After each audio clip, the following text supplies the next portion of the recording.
प्रधानमंत्री नरेंद्र मोदी जापान पहुंचे। भारतीय मूल के लोगों ने किया जोरदार स्वागत। क्वाड सम्मेलन में शामिल होने गए हैं पीएम नरेंद्र मोदी। जापान पहुंचने पर पीएम मोदी से जापानी बच्चों ने हिंदी में की बात। पीएम मोदी हुए खुश, बच्चों को बढ़ाया हौसला। पीएम मोदी के जापान पहुंचने पर भारतीय मूल के लोगों ने लगाए नारे। हर हर मोदी के साथ, भारत मां का शीर आया है कि लगे नारे। देश में कोरोना मामलों में आई कमी। 24 घंटे में 2022 नए केस आए सामने। 2099 मरीज इलाज के बाद लौटे घर। 24 घंटे में 40 लोगों की कोरोना से मौत। एक्टिव मामलों की संख्या 14,000 से ज्यादा। अमरनाथ यात्रा को लेकर लश्कर ने दी धमकी। आतंकी संगठन टीआरएफ ने जारी किया धमकी भरा खत। टीआरएफ ने खत में लिखा, वो यात्रा के खिलाफ नहीं, लेकिन तीर्थयात्री तब तक सुरक्षित जब तक कश्मीर के मुद्दे में शामिल नहीं होंगे। श्रीनगर पुलिस को मिली बड़ी कामयाबी। लश्कर के 2 हाइब्रिड आतंकियों को किया गिरफ्तार। भारी मात्रा में हथियार और गोला बारूद बरामद। 15 पिस्तौल, 30 मैगजीन, 300 राउंड बरामद।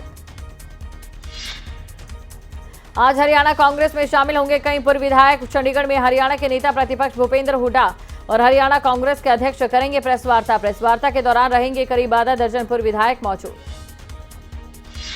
हरियाणा में नगर निकाय चुनावों की घोषणा। प्रदेश में 19 जून को होंगे निकाय चुनाव, 22 जून को होगी मतगणना। हरियाणा चुनाव आयोग ने की घोषणा। सिरसा के सांसद सुनीता दुग्गल ने विपक्ष पर साधा निशाना। कांग्रेस को बताया डूबता जहाज, तो आम आदमी पार्टी के हरियाणा प्रभारी राज्यसभा सांसद डॉक्टर सुशील गुप्ता पर कसा तंज। उत्तर भारत में मौसम ने बदली करवट। हरियाणा और पंजाब में ऑरेंज अलर्ट जारी। गरज के साथ तेज बारिश के आसार। तेज तूफान आने की भी संभावना। 60 किलोमीटर प्रति घंटे की रफ्तार से चलेंगी तेज हवाएं। दिल्ली एनसीआर में तेज हवा के साथ जोरदार बारिश। तेज आंधी के कारण कई जगह उखड़े पेड़। बारिश से कई इलाकों में बिजली गुल। तापमान में भी भारी गिरावट दर्ज।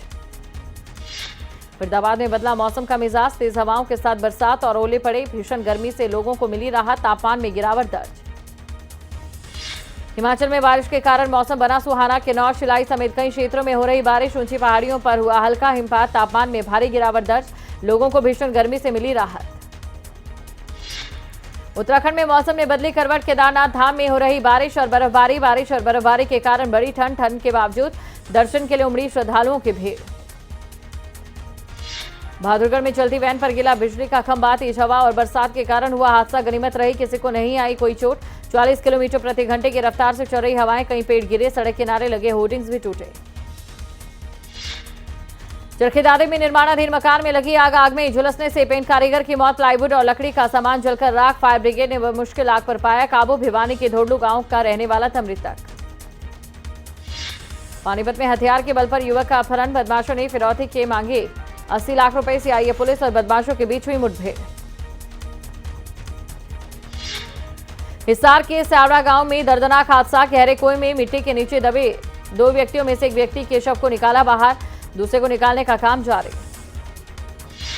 भिवानी नगर परिषद कथित घोटाले का मामला। नगर परिषद के वाइस चेयरमैन ने किया सरेंडर। रसीद और जमीन घोटाले में है मुख्य आरोपी। कई दिनों से फरार चल रहा था आरोपी मामन चंद। बल्लभगढ़ में जमीन विवाद को लेकर फायरिंग। चाचा और उसके बेटों पर मारपीट और गोली चलाने का आरोप। बल्लभगढ़ के आदर्श नगर की घटना। पलवल में किसानों की हुई महापंचायत। गतपुरी टोल प्लाजा के विरोध में हुई महापंचायत। आसपास के गांव के सैकड़ों लोग एकत्रित। मौके पर भारी पुलिस बल भी रहा तैनात।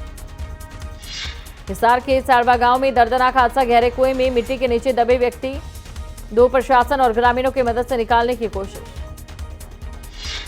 यमुनानगर में ओवरलोड पर आरटीए विभाग तक ट्रक का 1,27,000 का किया चलान। ट्रक था क्षमता से 3 गुना ज्यादा खनन सामग्री से लदा। विश्व प्रसिद्ध धार्मिक स्थल हेमकुंड साहिब के खुले कपाट। 2 साल बाद लौटी रौनक। पंचप्यारों की अगुवाई में 5,000 श्रद्धालुओं ने टेका मत्था। असम में बाढ़ से 31 जिलों के करीब 6.80 लाख लोग प्रभावित। बाढ़ की वजह से अब तक 18 लोगों की गई जान।